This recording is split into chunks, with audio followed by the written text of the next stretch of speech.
hot. But our guys continue to work. Thought we had a good tempo today. We got tired quick. It was hot up there. It was temperature up, and we did about 3/4 of it outside. The last part we came in, we were able to get some wet ball work for the potential rain up there, and our quarterbacks and receivers having to handle a wet ball. And I thought that was good. Guys continue to work hard. And then I'll open it up. You said yesterday about Drew Lock going one of the quicker releases you've seen. Do you compare to anybody you off the top of your head in that regard? You know, I hate to compare guys like that. I mean, his arm strength, and I mean, it's Stafford-like. I mean, he's got a Cutler. I mean, those are the guys that I've had to coach against that were elite arm talent like him. He's a really good athlete as well, so it's one of the better ones. It's hard to compare him to somebody because he's a league of his own. You talked about the Missouri run game. Can you elaborate a little bit more on why and how they've been successful this season on the ground? Yeah, they've been more committed to it. I mean, they're running more traditional run plays, and they still have a lot of the same run plays that all of America's running now, especially with fastball. I mean, they have similar run plays to what we have, but they run power, they run counter, they run a lot of plays that you got to be physical to run, and they're creating that brand of football. I think that's been a commitment to playing the SEC. You got to go to run the ball, and they've done that in the last 3 games, and their commitment to that allows them to get one-on-one matchups outside. Coach, with Andrew's status up in the air, as you look at K. Mays and how he's worked so far, how would you gauge his confidence, I guess, going in there and taking on the starting role like that?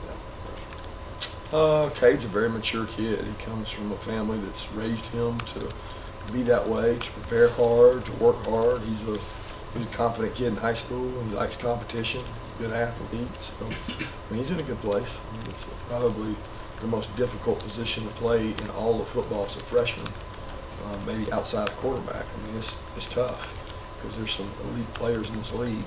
And he's come in and taken the brunt of that pressure on his shoulders and done a good job with it. It's a tough position to play. What's Andrew ever do?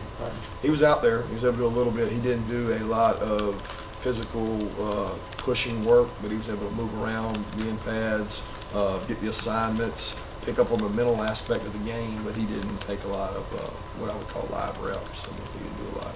Coach, what have you seen from Richard LeCount in terms of progress, and what kind of a challenge is this for safeties in particular when you get this kind of game? You know, Richard's been, he played a really good game against South Carolina. He played an okay game last week.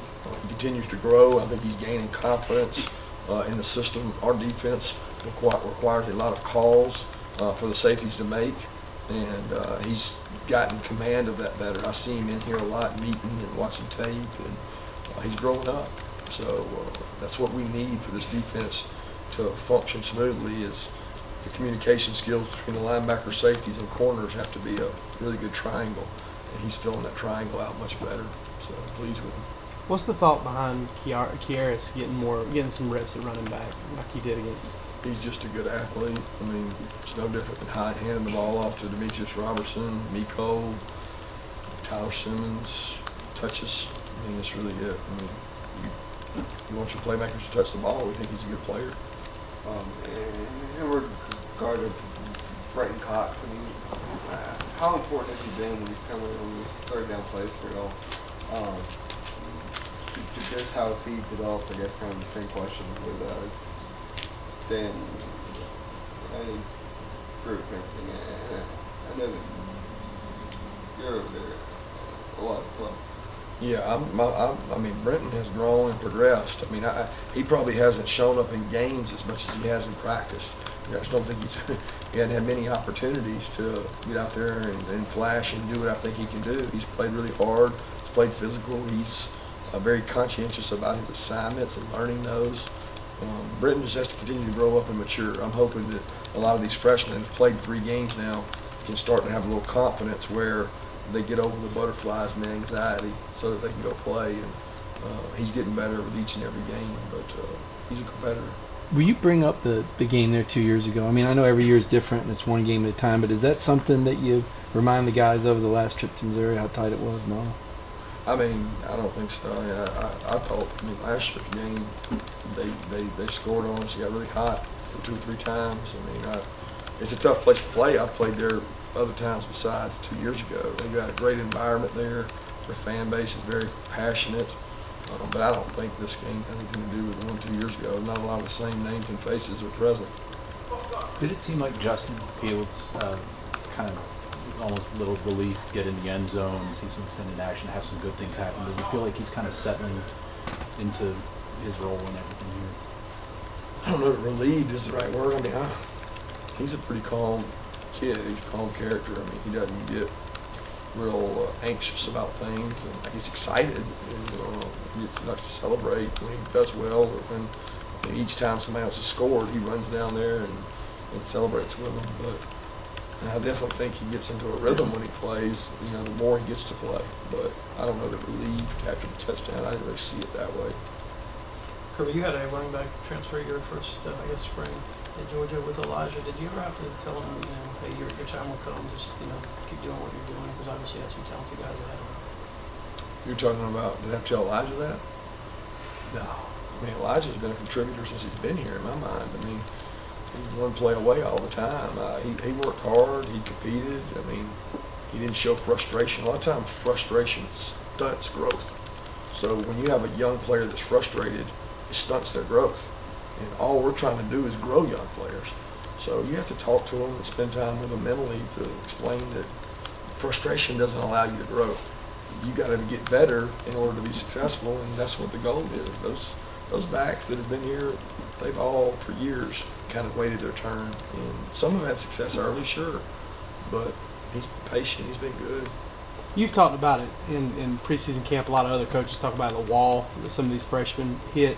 Is there ever a point in the season where they also have to kind of push through a little bit of a wall? Oh, yeah. I mean, some of these kids got daily walls. I mean, every day it's a struggle because the focus and concentration, the intensity of practice. I mean, there's a lot of high school practices that aren't like ours from a standpoint of Tuesday, Wednesday, Thursday.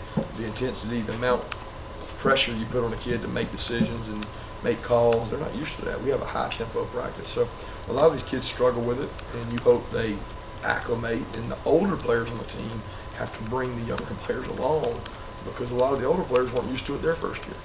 And how does I think you guys played it may have been more than that with walk-ons, but including Matthew Down, you played 19 freshmen against Middle Tennessee State, true freshmen.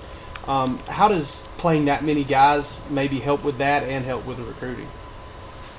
Help with what, hitting the wall? Yeah, Well, keeping them in it. anytime you get to play, it gives you the motivation to have more success. But we have to grow these young players up in practice because they're getting way more reps in practice than they're getting in games. And the only way to do that is get them to grow in practice, get them to buy into it. And we've tried to do that. What's the challenge with Jordan Davis right now? See someone maybe down the road pick up a little bit more on the defensive line. We're hoping that. We hope he can begin to take on a better role. He's one of those players that we feel like is getting better.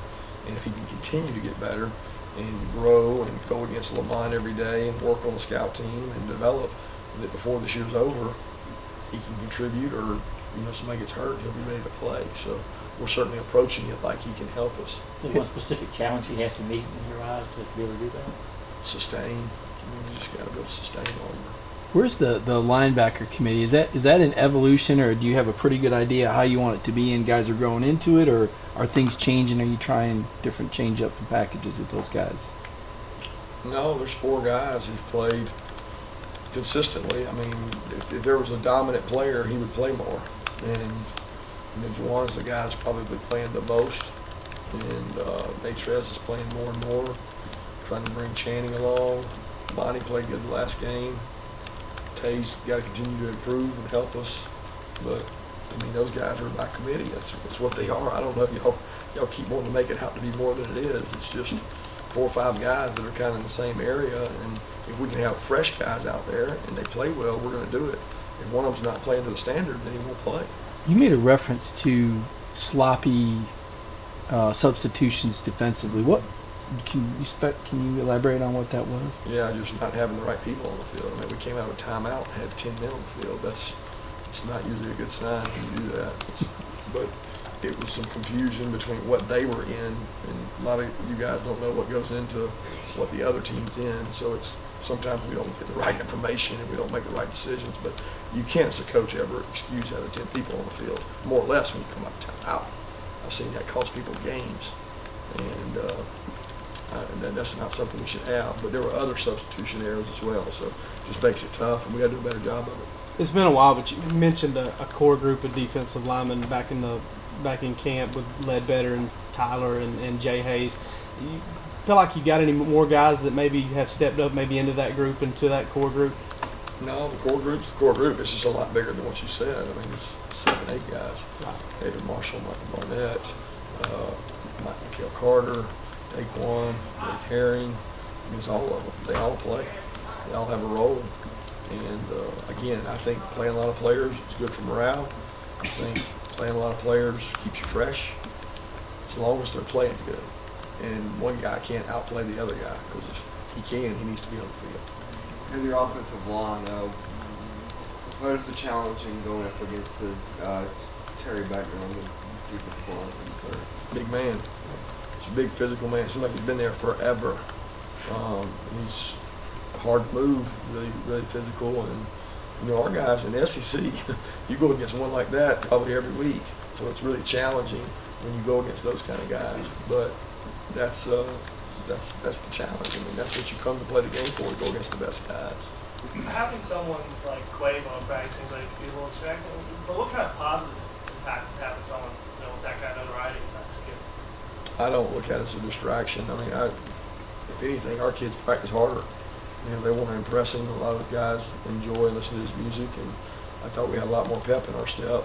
But it wasn't a distraction, because he was out there watching. He's a football fan. He played football, so I don't look at it as a distraction. A little bit of an odd question. Have you guys used this virtual reality training for your quarterbacks at all? Has that come y'all's way? Or you doing We've looked anything into it. We have not purchased it as of yet. We explored it 2 years ago. Again, last year. We've looked into it each year. I think it has a lot of good things to it. Coley and Jim have met with people on it. We just haven't made the decision to purchase it, just trying to make sure that we'll get our value and return on it if we were to purchase it, but we have explored it. How do your scout team quarterbacks do on the deep ball when you're getting ready for lock? And do you do much one-on-one to kind of simulate that? What do you mean? How they throw the deep ball? Yeah. They throw it pretty good. I mean, they got a couple guys with good arms down there, and we do a lot more of it in drill work, because Bakari Rambo, RGA's got an extremely good arm. He's a high school quarterback, so he can throw it out of the stadium, and he does it with our DBs a lot, so he does a good job. But the scout team guys throw the ball good too. They do a good job working with it. Do you work on it more this week, or do you? Yeah, they're a vertical passing team. We've tried to emphasize it. We've done a drill every day at the end of practice to emphasize long balls. We've done more back shoulders. We've done a lot of work, because they're a good passing team altogether, but they're a vertical passing team. What is Mark Christensen mean to you all as a team?